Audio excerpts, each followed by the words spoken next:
when you first joined, you joined because you knew there was going to be a draft. So you thought, I'm going to pick the service I want to be. Exactly. Why in the world would you pick that? Well, it was a little bit glamorous. The white scarf and goggles, Right. you know, Right. that idea. And as a matter of fact, before Pearl Harbor, my best friend and I had just graduated from high school. And we saw the war clouds over Europe. England was pressing President Roosevelt desperately to get involved. And he couldn't do so because he did not have the support of the public. And he knew that. So he had to resist it. But we were enthralled with flying, and we wanted to fly. And so my friend and I thought, well, you know, the smartest thing we could do would be to go to Canada and learn to fly with the British. And then once America did become involved, as we were pretty sure it would eventually, we could transfer and we'd be ahead of all our contemporaries because we'd already have our commission and our wings. Why didn't that happen? And we thought that was pretty cool. Right. Yeah. And so we took the plan home to his mother. He was an only child. His dad had been mustard gassed in the First World War and died a horrible death. And Sully, which was his name was Leroy Sullivan, never knew his dad. He was all his mother had. And she looked at him and listened and said, well, Sully, if you really feel like this is what you must do, then you have my blessing. Well, I naturally thought that I'd get much the same reaction when I took it home to my dad or mother. And when I did, and my mother found out that Mrs. Sullivan had agreed to let her only offspring go because we had to have parental consent. Yeah. We were underage. Right. And she said, well, you have my blessing. And when my mother found out, she said, well, I hate to see you do this, but if you feel you must, and Mrs. Sullivan agrees, then I can't stand in your way. But you have to convince your father. Well, when my dad came home and he heard the plan, he said, you blithering idiots. You have no idea what you're getting into or what you're doing. And over my dead body would I give you my consent. You get back in school. And so I went to college, and my friend went to Canada. And he went all the way through the training on Spitfires and went through the North African campaign and survived.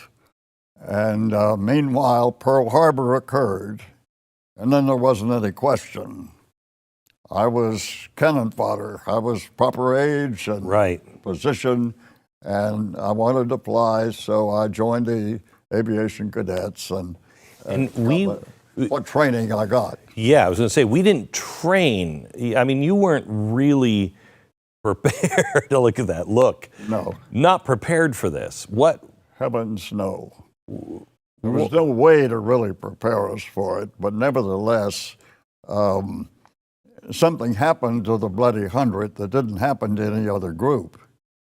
And this was one of the things that I was very interested in seeing whether Tom Hanks and Steven Spielberg picked up on, because I told them about it. And I said, this should be documented because it happened only in the 100th Bomb Group.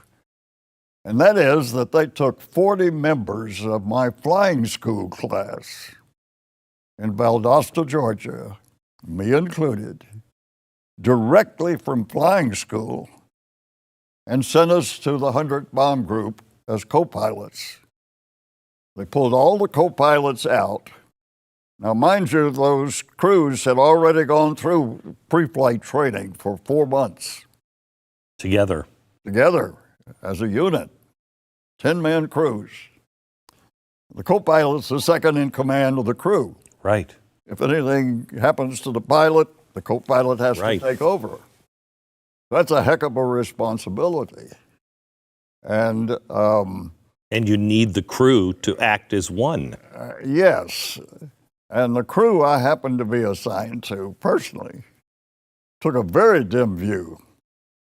Some members of the crew, particularly the navigator and the bombardier, that this young shavetail that didn't have any knowledge of the B-17, never been in a B-17 before, four-engine airplane, he didn't have any idea what he was doing, would be somebody they would have to follow orders from. Mm. And so they proceeded to make my life hell. They did everything in the world to get me to discourage me and force me to resign or ask for a transfer and go somewhere else because they loved the co-pilot they had before. Right. He was a buddy. They partied together and drank together, and they were very fond of each other.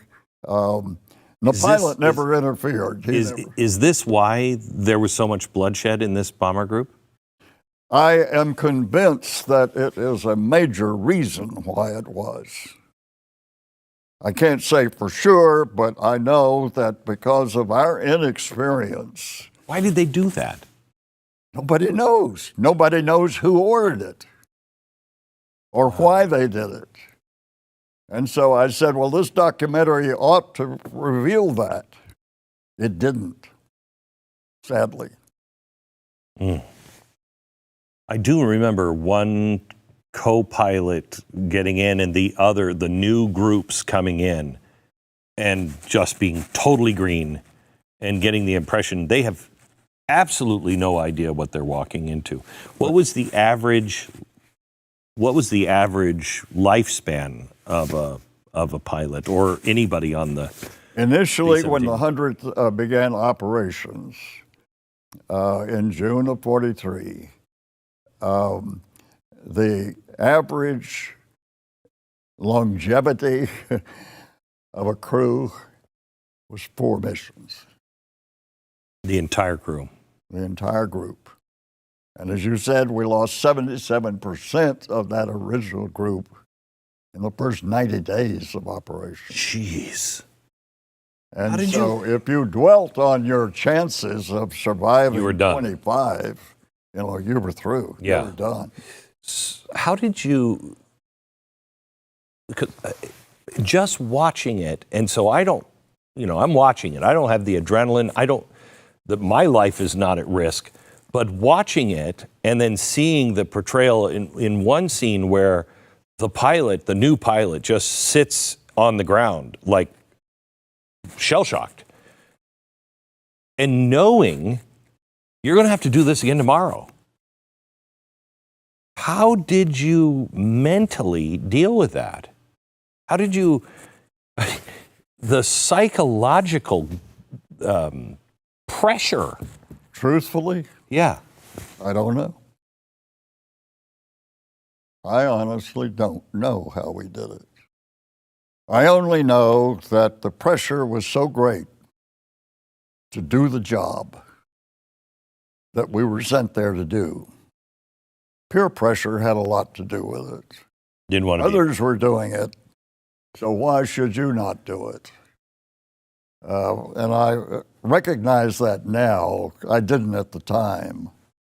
But we were so focused on following orders and going out in broad daylight, despite the British pleading with us not to.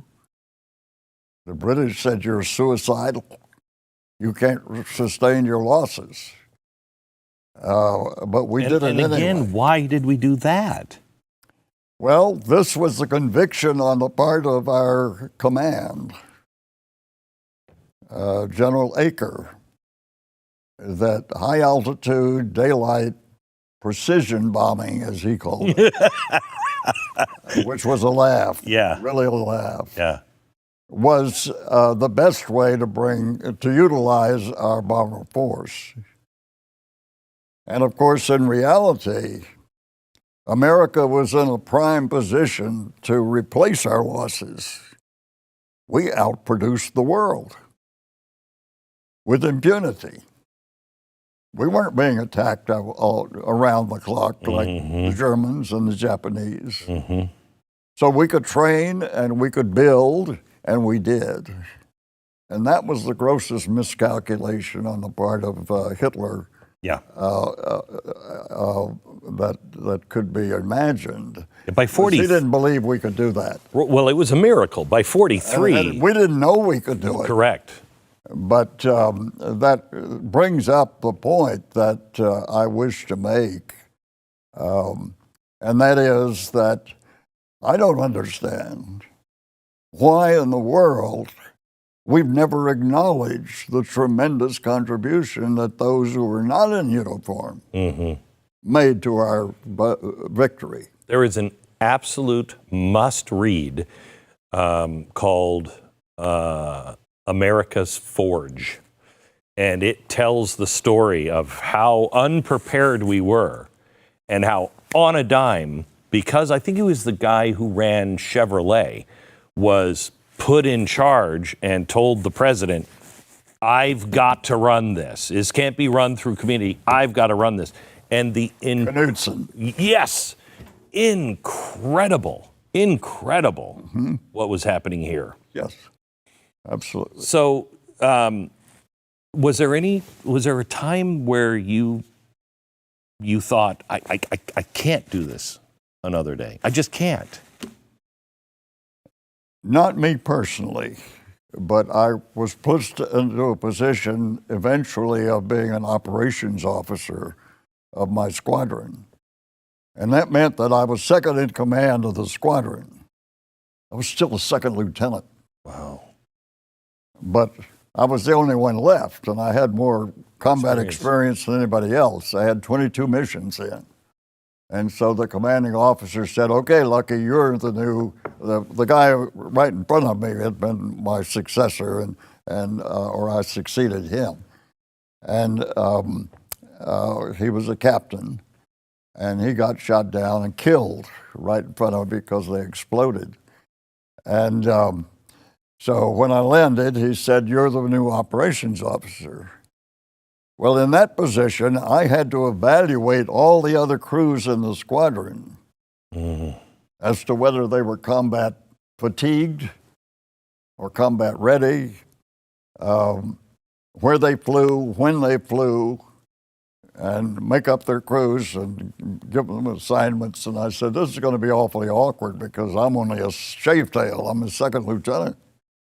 And I'm telling captains and majors and lieutenant colonels where they're going to fly and when. And he said, we'll give you all the support you need and we'll advance you as rapidly as we can. And in the combat zone, that was every 90 days you could be promoted. Wow. And so I was already in for first lieutenant, and I got that at the end of that month.